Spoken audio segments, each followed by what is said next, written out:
Of Barbara Streisand, it's a bit of a case of before the parade passes by. Remember that brilliant song from that wonderful musical, Funny Girl. Now, this is the problem, as one can imagine, for the ex-royals known as Meghan and Harry. They spent the last bit of a week out in Germany, clapping, applauding, smiling, some say with brand new teeth. I couldn't possibly bring that up, could I? But you see, what it's about really is a publicity endorsement, a reaffirmation of where they're at right now, how popular they are, not just for them, but for the rest of the world to see. Now, as we know, both Meghan and Harry still have some kind of contract with the streaming giant Netflix. And what they're hoping to do, and what Prince Harry's hoping to do, is simply this. Now that this has become a big event, and it has in many respects, although not the huge sellout that he had hoped. There were plenty of empty seats viewed in that particular auditorium. It's not necessarily their fault, it's the cost of living crisis, and people really who can afford to do what and as when. But now, as Harry and Meghan reflect and dash back to California for their worldwide privacy tour back in Montecito, they have to decide exactly what they present back to Netflix. Now, here's where it gets really interesting, because as we saw just about 2 weeks ago now, The Heart of Invictus was released to great fanfare by Netflix, and this was going to be the thing, as executive producer, Prince Harry was going to find that his Heart of Invictus was now, well, out in the public domain, and it was going to be lapped up by all.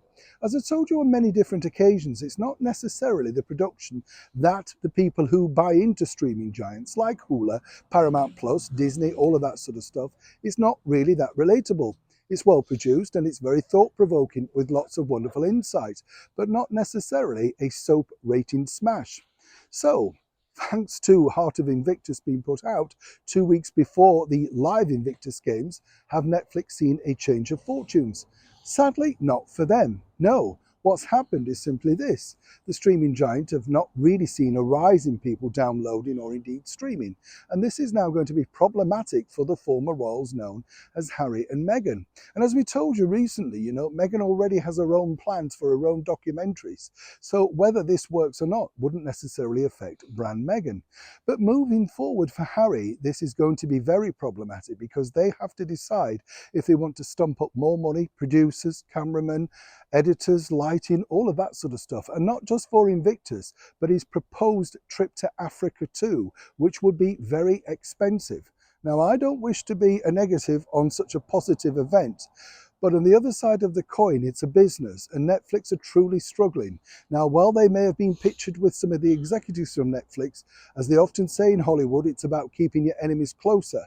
And while the sharks are circling at Netflix and even more redundancies are looming, will people decide that that very expensive commodity, known as the former royals will the people at Netflix, now looking at that very expensive commodity known as the former royals, as the Duke and Duchess of Sussex, truly think it's worth pursuing?